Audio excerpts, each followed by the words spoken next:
It's a Gundam! Super Draco here, and welcome back to It's a Gunpla, the show I didn't completely think his name out.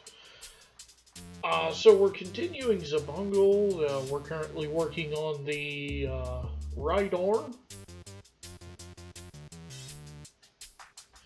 So, picking up from the legs, I'm not gonna lie to you, one of my biggest moments of just utter pain happens in this episode.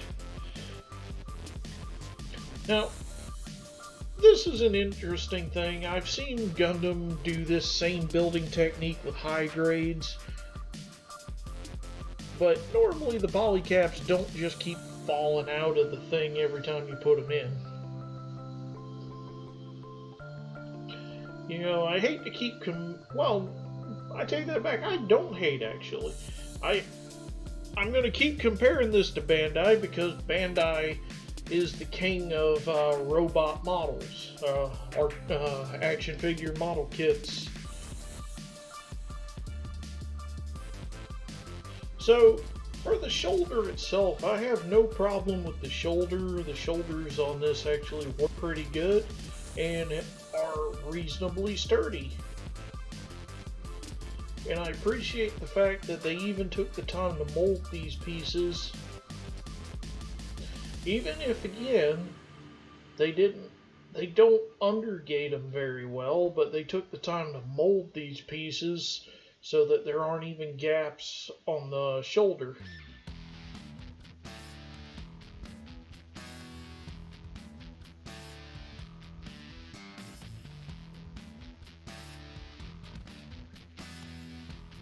Now those sprue marks I plan to clean up later and probably touch them up with maybe a little bit of paint or something, or I might just see if I can get the sprue mark out, to the discoloration out with some heat.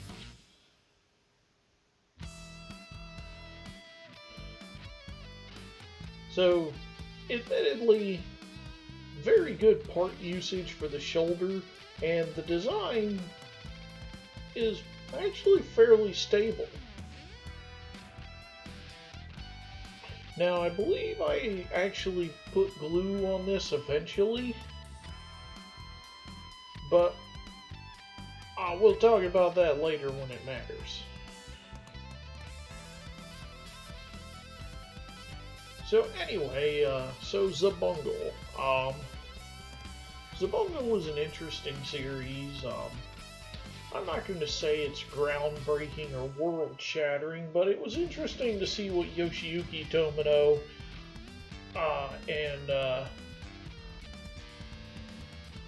and Kunio Okawara were up to after Gundam and before Zeta Gundam.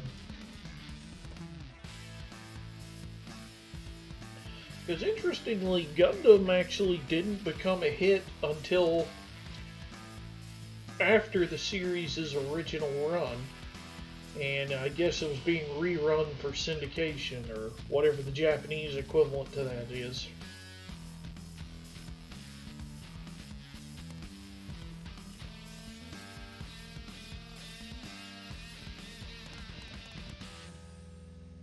So, because I don't expect everyone to watch every single part of every video I make, I'll just repeat myself from earlier parts.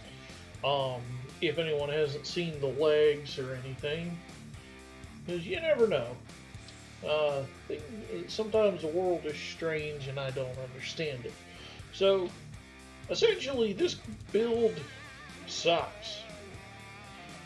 I'm not being a jerk about it. I did not enjoy most of this build. It started out pretty promising and then just no. I do not recommend unless you are a hardcore fan of Xabungle or you're just desperate for something different. Admittedly, I meant to get that kit of Shin Dragon and never did. And Getter Robo. Whew. Getter Robo. I love Getter Robo, but it is so dark and messed up.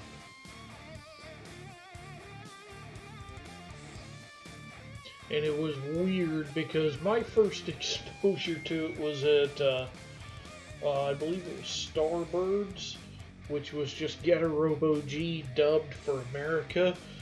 Like, it had the theme song, except they just took the lyrics, Isao Sasaki's lyrics off the theme song.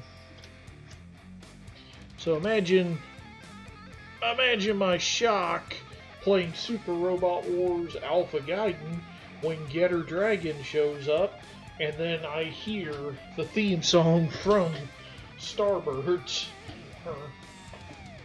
Is it Starbirds or something like that? Star Avengers, maybe? It had a weird name, and anyway. Now, this is actually something I take issue with in this kit. This part is undergated, and again, I'm used to being alerted by Bandai kits, but this is strange. Why would you undergate an internal mechanism that isn't going to be visible? Because normally you undergate the armor panels, the exterior, so that there aren't sprue marks or cuts or anything on the outside. So I'm very confused why they undergated the inner portions of the arm. That does not make any sense to me. Okay, so these upcoming pieces are going to be one of the poorest design choices in this model.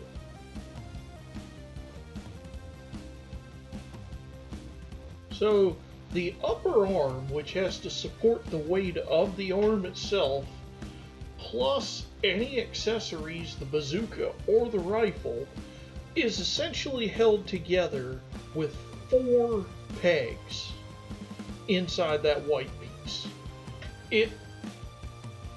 This is one of them things where I don't know if this is just bad design or incompetence on the designer's part, because this is so structurally weak. I had to glue the whole thing together because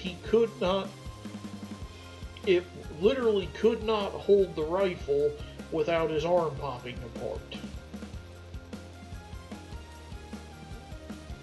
So this is one of the few times I'm actually going to be, I think, a little bit mean when I say that. Like I said, it's either incompetence or poor design, and there you see it already popped apart just pegging the arm together. Because again, that peg that holds the arm together is in the white panel. It should be part of that gray inner piece, so there's no structural stability relying on the outer armor. Now, I'm looking at this and I just noticed that port should be on the inside of the arm, because that port is where one of the wheels pegs into the arm. But since this is the right arm, that would be the interior of the arm. So right here I am carefully studying the instructions, trying to decipher what I'm supposed to be doing. So I'm going to start reassembling the arm, because I went back a few steps and I've done everything correct.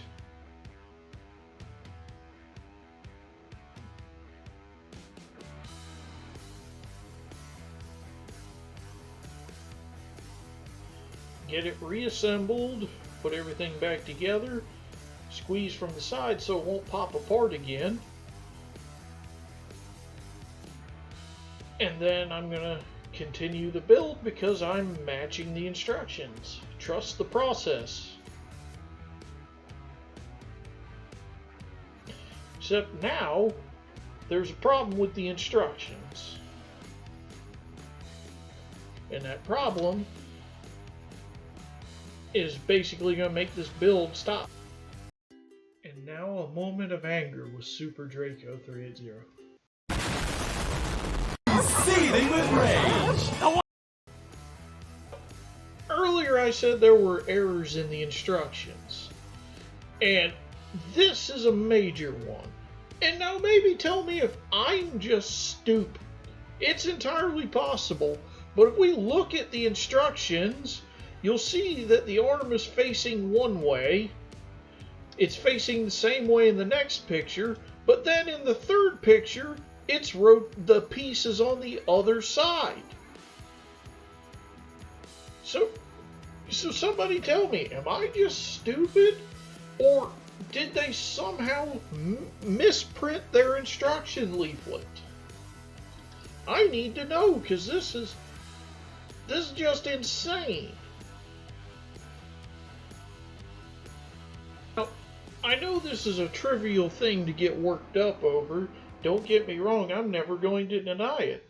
But, I mean, if this is a mistake in the instructions like I believe it is, that means the instructions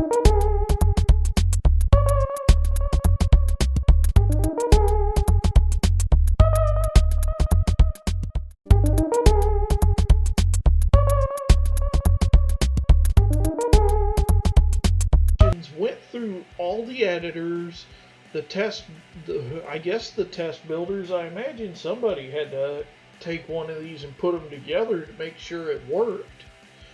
And somehow it went through every quality check, and either nobody caught it, and they printed, and they messed up, or, like I said, maybe I'm just the dimwit here, and I read the instructions wrong, but I really do not think so.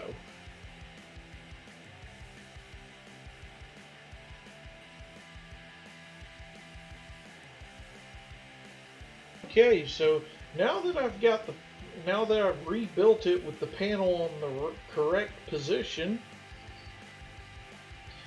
so now everything's sliding together as intended. Now, this kit can be built as the Elchi Xabungle or the Jiren Xabungle, in which you put a cover over that panel instead of the wheel. Again, great options. Options are good. I just wish they were better implemented.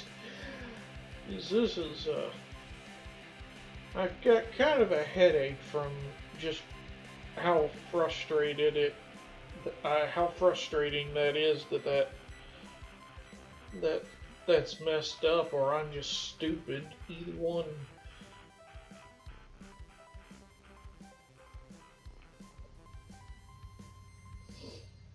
Now this is a problem, this is a design flaw, not with the model, but with Xabungle's design itself. That extra cover on the arm gets in the way of the hand. Now, combine that with poor design, because if this kit had interchangeable hands or something, I would actually see the way that the wrist is done to make sense. But no, it comes off way too easily. And in a kit with swappable hands, you want the wrist to be sturdy enough that it doesn't fall apart. So, got another tire here. Again, that great tread pattern. Love it. Attention to detail is something I appreciate no matter who makes the kit. That's why I like some of the Kotobuki HMM Zoids. Although those are murder on the fingers to build. So this cover right here is a single piece with a red water transfer decal on it. Again, I'm not going to keep, well actually I am. I'm going to keep rehashing it. These decals are horrible. And just paint it. Just get the paint, paint it yourself. So with this, we're going to attach it to the arm, and that's the entire right arm. Thanks for watching. Check out my fantasy story on Fiction Press. Chapter 6 is live.